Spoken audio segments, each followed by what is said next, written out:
ഇന്നലെ നല്ല കാറ്റായിരുന്നു കേട്ടോ. അപ്പോൾ കാറ്റിന് കുറേ ചക്ക വീണിട്ടുണ്ട്. അപ്പോൾ ചക്ക വൃത്തിയാക്കി എടുത്ത് പുഴുങ്ങാൻ വേണ്ടിയിട്ട് പിന്നെ കുറച്ച് പഴുപ്പിക്കാൻ വേണ്ടി വെച്ചിട്ട് അമ്മ വന്നിട്ടുണ്ടായിരുന്നു. അപ്പോൾ അമ്മയ്ക്ക് ചക്കപ്പുഴുക്കൊക്കെ ഭയങ്കര ഇഷ്ടമാണ്. ഞാൻ പൊതുവേ അങ്ങനെ ഓവറായിട്ട് കഴിക്കുന്ന ഒരാളല്ല, പക്ഷേ അമ്മ പുഴുങ്ങിയാൽ കുറച്ച് കഴിക്കും. ഞാൻ പുഴുങ്ങിയാൽ തീരെ കഴിക്കാറില്ല കേട്ടോ. അപ്പോൾ അങ്ങനെ ആക്കിക്കൊണ്ടിരിക്കുമ്പോൾ അത് പുറത്തുനിന്ന് ശബ്ദം കേട്ട് നോക്കുമ്പോൾ മയിലാണ് കേട്ടോ. മയിലിപ്പോൾ ഒരുപാട് തവണ ഇങ്ങനെ കാണുന്ന പറമ്പിലൊക്കെ വന്നിട്ട് ഇങ്ങനെ ഇവിടെ കുറച്ചൊരു കാട് പോലുള്ളൊരു പ്രദേശമാണ് ഞങ്ങളുടെ വീടിൻ്റെ അടുത്തൊക്കെ ആയിട്ട്. അതുകൊണ്ടായിരിക്കണം മയിലിങ്ങനെ കാണുന്നതെന്ന് വിചാരിക്കുക. ഒന്നും രണ്ടെണ്ണമൊക്കെ ഇതിനു മുമ്പ് 2 എണ്ണം ഒരുമിച്ചൊക്കെ വന്നിട്ടുണ്ടായിരുന്നു. ഇത് പീലി വിടർത്തുന്നൊരു വീഡിയോ ഉണ്ട്, പക്ഷെ അത് ഞാനിതിൽ ഇട്ടിട്ടില്ല കേട്ടോ. പീലി വിടർത്തുന്ന ഒരുപാട് വലുപ്പമുള്ള മയിലല്ല, ഒരൊത്ത വലുപ്പത്തിലുള്ള ഒരു ഓവറായിട്ടൊരു വലുപ്പമില്ല, കാണാൻ നല്ല ഭംഗിയുണ്ട്. അപ്പോൾ അതിന് ശേഷം ഞങ്ങൾ ഉച്ചക്കത്തേക്കുള്ള ഒരുക്കങ്ങളൊക്കെ നോക്കിയിട്ടോ. ഉച്ചയ്ക്ക് ചോറിന് ചിക്കൻ കറി വെക്കാമെന്ന് വിചാരിച്ചു. പിന്നെ ആ കറി തന്നെ നമുക്ക് ചക്കയ്ക്കും എടുക്കാമല്ലോ. ചക്കപ്പുഴുക്കിന് ചിക്കൻ കറി നല്ല കോമ്പിനേഷനല്ലേ, എനിക്ക് വളരെ ഇഷ്ടമാണ് കേട്ടോ. ചക്ക ഞാൻ പുഴുങ്ങിയാൽ ഞാനങ്ങനെ കഴിക്കില്ല, അമ്മ പുഴുങ്ങിയാൽ പറഞ്ഞില്ല കുറച്ച് കഴിക്കും.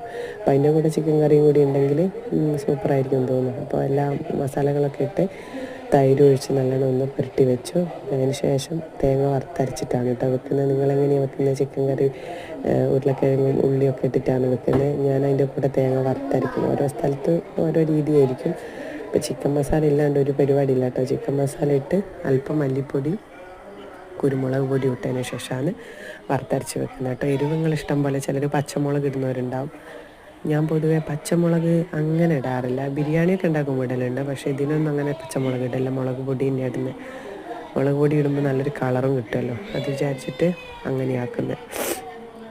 ചിക്കൻ കറി എന്ന് പറയുമ്പോൾ പണ്ടൊക്കെ ചിക്കൻ കറി വിശേഷപ്പെട്ട ദിവസങ്ങളിലൊക്കെയാണ് ഉണ്ടാക്കുന്നത്.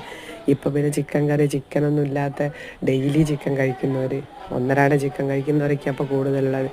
ഓവറായിട്ട് ചിക്കൻ കഴിക്കുന്നത് നല്ലതുമല്ല, പക്ഷെ എന്നാലും അത് മലയാളികൾക്ക് പറഞ്ഞാൽ മനസ്സിലാവുകയില്ല. അവർക്കൊരു എന്താ പറയുക, ഭയങ്കരമായിട്ടുള്ളൊരു വിഭവമാണ് ചിക്കൻ കറി, അല്ലെങ്കിൽ ബീഫ് കറി, അല്ലെങ്കിൽ മീൻ. ഇതൊക്കെ ഒന്നും ഇല്ലാണ്ട് ആരും ഭക്ഷണം കഴിക്കൂല ഇപ്പം.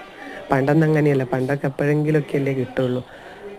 അപ്പോൾ അങ്ങനെ കഴിക്കാമെന്ന് വിചാരിച്ചപ്പോൾ ചക്കയും ചിക്കനും കഴിക്കാം. പിന്നെ ചോറിന് കറിയെടുക്കും, പിന്നെ കുറച്ച് ഒരു ഉപ്പേരിയുണ്ട്. അത്രയൊക്കെ ഉള്ളൂ, ഓവറായിട്ടൊന്നുമില്ല. അപ്പോൾ ഇത് കഴിച്ചിട്ട് വേണം അടുത്ത പണിയിലോട്ട് കിടക്കാൻ വേണ്ടിയിട്ട്. അപ്പോൾ അത്രയേ ഉള്ളൂ വീഡിയോ കേട്ടോ. ഇഷ്ടപ്പെട്ടിട്ടുണ്ടെങ്കിൽ ലൈക്ക് ചെയ്യണം, ഷെയർ ചെയ്യണം, സബ്സ്ക്രൈബ് ചെയ്യണം, എന്നെ സപ്പോർട്ട് ചെയ്യണം. ഇത് ഏതൊരു വീഡിയോ ഇടുമ്പോഴും ഇതൊക്കെ പറയണമെന്ന് ഞാൻ വിചാരിക്കും, പക്ഷെ പറയാൻ പറ്റലില്ല. അതുകൊണ്ടാണ് ഈ വീഡിയോയിൽ ഇടുന്നത് കേട്ടോ. എല്ലാവരും ഒന്ന് സപ്പോർട്ട് ചെയ്യണം.